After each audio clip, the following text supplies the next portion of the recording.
Hey guys, welcome to the new YouTube channel Bang Biology. Start our chapter. आज का chapter है principle of inheritance and variation. Guys, ये chapter मेरे हिसाब से 12th का हार्डेस्ट चैप्टर है विच आई नोन। मुझे पता है ये जो पहली टर्म आपको दिख रही है ये इस चैप्टर के नाम से रिलेटेड नहीं है गाइस, बट ये इस चैप्टर के लिए बहुत ही ज़्यादा इंपॉर्टेंट है। ये टर्म अक्सर पूछ ली जाती है कॉम्पिटिटिव एग्जाम्स में, मे बी बोर्ड्स में भी पूछ ली जाए 1 या 2 नंबर में। तो आपको ये पता होना चाहिए, genetics is the branch of biology which deals with the study of heredity and variation. तो गाइस, अब हम आ जाते हैं हमारे पहले टॉपिक पे, जो जिसमें कि हमें ग्रेगर जॉन मेंडल के बारे में पढ़ना है। इनकी बर्थ डेट है 22 जुलाई 1822। 1884 में ये डेथ हो गई थी इनकी। ये फादर ऑफ जेनेटिक्स कहला जाते हैं, ये सब आपको पता होगा। ये 9th में भी था शायद, 9th या 8th में, बट 10th में तो 100% था। इन्होंने अपना एक एक्सपेरिमेंट किया था पाइसम सटाइवन, यानी कि जिसको हम कॉमन लैंग्वेज में कहते हैं पी प्लांट, यानी मटर का पौधा गाइस। तो दोस्तों ये 7 ईयर्स तक चला था, जो कि 1856 से लेके 1868 तक चला था। इन्होंने अपने एक्सपेरिमेंट को बायोलॉजी के बेसिस पे नहीं गाइस, इन्होंने अपने एक्सपेरिमेंट को मैथमेटिक्स के बेसिस पे किया था, क्योंकि एक बहुत बड़े मैथमेटिशियन रह चुके हैं। इनका बायोलॉजी में कोई इंटरेस्ट नहीं था, इन्होंने कोई पढ़ाई बायोलॉजी के लिए नहीं की थी। ये एक मैथमेटिशियन थे। लास्ट में इन्होंने फादर की जॉब की थी एक चर्च में। वहाँ पे उस चर्च के गार्डन में इन्होंने पी प्लांट्स को ऑब्जर्व किया कि डिफरेंट प्लांट्स पे डिफरेंट फ्लावर्स आ रहे हैं, डिफरेंट शेप्स आ रही हैं सीड की। ये सब ऑब्जर्व करने के बाद इन्हें लगा कि इसमें ऐसी क्या चीज़ है जिसकी वजह से इतनी सारी डिफरेंशिएशंस आ रहे हैं इनमें। तो इन्होंने उसके ऊपर बहुत सारी स्टैटिकल और बहुत सारे मैथमेटिकल चैप्टर्स को यूज़ करके इन्होंने इसका रिकॉर्ड रखा। इन्होंने स्टैटिकल वो रखी थी,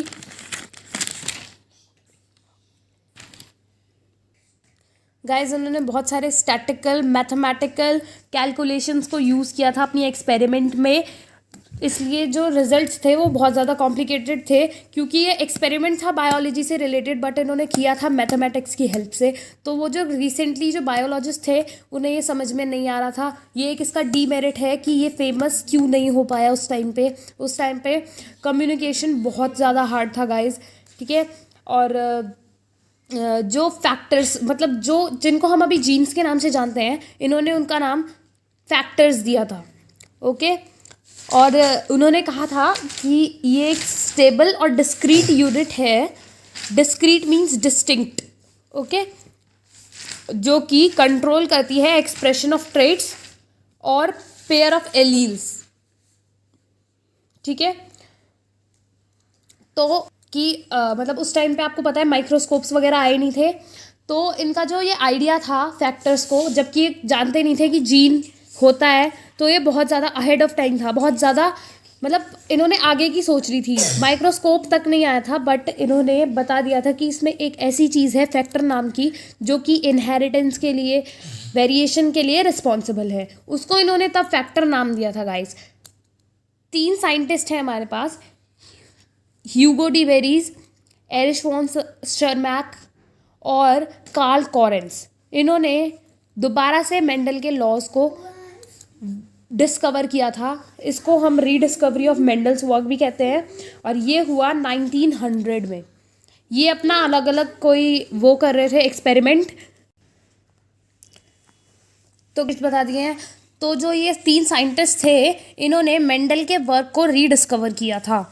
ये तीनों अपने एक्सपेरिमेंट्स अलग अलग कर रहे थे, इन्हें एक दूसरे से कोई लेना देना नहीं था, बट जब बहुत सारी कम्युनिकेशंस होती रहती है साइंटिस्ट के बीच में, तो इन्हें पता चला कि भले ही ये एक्सपेरिमेंट अलग अलग चीज़ों पे कर रहे हैं, बट इनका मोटिव एक ही है।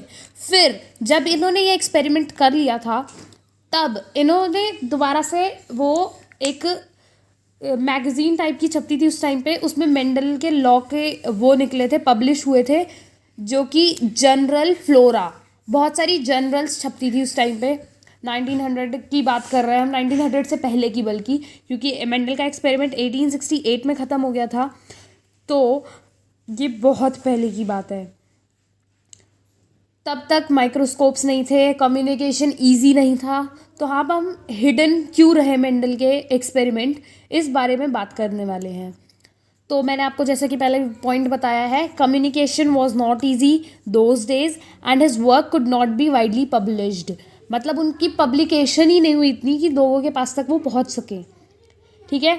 सेकंड, जो उनका फैक्टर्स का कॉन्सेप्ट था, जिसे हम अभी जीन्स के नाम पे जानते हैं, वो अहेड ऑफ टाइम था। मतलब टाइम से बहुत आगे की सोच ली थी उन्होंने, जो कि साइंटिस्ट के समझ में आ ही नहीं रहा था। और वैसे भी उन्होंने मैथमेटिकल कैलकुलेशंस यूज़ कर रखी थी और बहुत सारे स्टैटिकल कैलकुलेशंस उनके पास थी। तो इसलिए जो रिजल्ट्स थे वो बहुत कॉम्प्लिकेटेड थे समझने के लिए उन बायोलॉजिस्ट के लिए।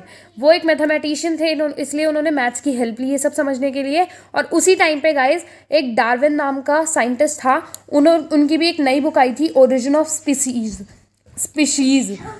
ठीक है। और उस टाइम पे ये भी पब्लिश हुई थी। तो जो साइंटिस्ट थे उस टाइम पे, वो सारे बिजी थे इसमें, क्योंकि उनको ये डिस्कस करना था ये जो उन्होंने थ्योरी निकाली है वो किस बेसिस पे निकाली है। तो इसीलिए मेंडल की थ्योरी पे ज़्यादा ध्यान नहीं दिया गया, क्योंकि उस टाइम पे एक जाने माने साइंटिस्ट की बुक आ चुकी थी, ओरिजिन ऑफ स्पीशीज़। आप जानते ही होंगे, डार्विन की बहुत सारी थ्योरीज हमने पढ़ी भी हैं पिछली क्लासेस में।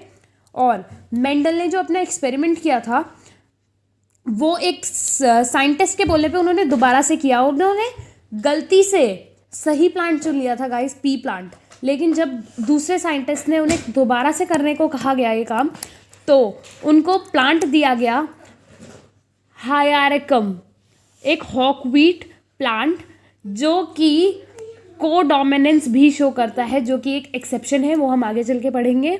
बट ये जो एक्सपेरिमेंट था उनके लिए उस टाइम पे उस प्लांट पे प्रूफ करना थोड़ा मुश्किल हो गया।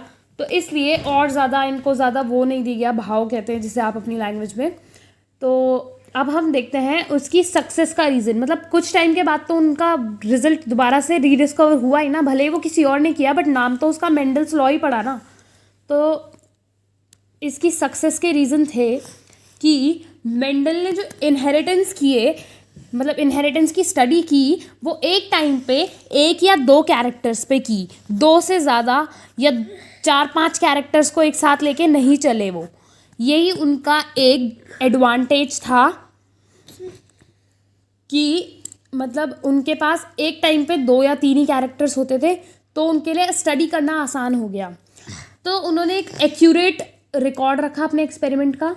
सबसे बड़ी बात है ये, एक्यूरेट रिकॉर्ड रखा, दैट मीन्स आगे पीछे कोई गड़बड़ तो हुई नहीं होगी। मैंने बताया आपको वो मैथमेटिशियन थे। और उन्होंने सबसे बड़ा जो मेरिट था उनका एक्सपेरिमेंट का, वो था उन्होंने एक ट्रू ब्रीडिंग प्लांट यानी कि पी प्लांट को चुना अपने एक्सपेरिमेंट के लिए। ये उन्हें उस टाइम पे पता नहीं था कि ये ट्रू ब्रीडिंग प्लांट है, बट उनकी किस्मत अच्छी थी कि उस टाइम पे इन्हें ये ट्रू ब्रीडिंग प्लांट मिल गया। अगर ये उस टाइम पे जाके एक्सेप्शन केस दिखाता, तब ये एक्सपेरिमेंट मेंडल का नहीं होता। तो इसलिए पी प्लांट ने इन्हें बहुत फ़ायदे दिए हैं। Selection of garden pea plant which had following advantages. अब हम पी प्लांट के एडवांटेजेस के बारे में बात करने वाले हैं। ये एक एनुअल प्लांट होता है, इसका लाइफ स्पैन बहुत छोटा होता है, 2 से 3 मंथ में इसमें बर्ड्स आ जाती हैं, पॉड्स आ जाते हैं, और इनके सीड्स वगैरह सब कुछ विजुअलाइज हो जाते हैं 2 से 3 महीने में। तो इसमें बहुत सारी मैनी कॉन्ट्रास्टिंग ट्रेट्स होते हैं, हमारी बुक में दिए हुए हैं क्लियर। और उन्होंने 14 ट्रेट्स यूज़ किए थे। ये आपको याद करने पड़ेंगे कौन से 14 ट्रेट्स। बहुत बार ये क्वेश्चन भी पूछ लिया जाता है कि कौन से 14 ट्रेट्स उन्होंने अपने एक्सपेरिमेंट के लिए यूज़ किए थे। ये बहुत इंपॉर्टेंट क्वेश्चन है, और एग्जामिनेशन बेसिस पे देखा जाए तो ये कुछ ज़्यादा इंपॉर्टेंट है। और क्रॉस पॉलिनेशन बहुत आसानी से करा जा सकता है पी प्लांट पे, आर्टिफिशियली बहुत आसानी से हो जाता है। तो इसलिए पी प्लांट उनके लिए बहुत ज़्यादा यूज़फुल था, एडवांटेज दे रहा था उन्हें बहुत सारी। तो इनकी किस्मत इस बात पे भी बहुत अच्छी रही कि उन्होंने पी प्लांट चुना। उसे कल्टीवेट करना इजी था, उसको एक्स्ट्रा केयर की कोई ज़रूरत नहीं थी। ठीक है। एक टाइम पे बहुत सारे ऑफस्प्रिंग्स आर प्रोड्यूस्ड। ओके, मतलब एक टाइम पे बहुत सारे सीड्स निकलते हैं। आपने देखा ही होगा, एक मटर के पॉट में 4 से 5 सीड्स होते हैं। नॉर्मली 3 होते हैं, बट 4 से 5 भी होते हैं। तो एक टाइम पे वो बहुत सारे ऑफ स्प्रिंग्स देता है। तो आज गाइस हमने मेंडल डिस्कस किया। नेक्स्ट वीडियो में हम इसका पार्ट 2 लेके आएंगे एंड आई होप आपको बहुत अच्छा लगा हो इसे देख के।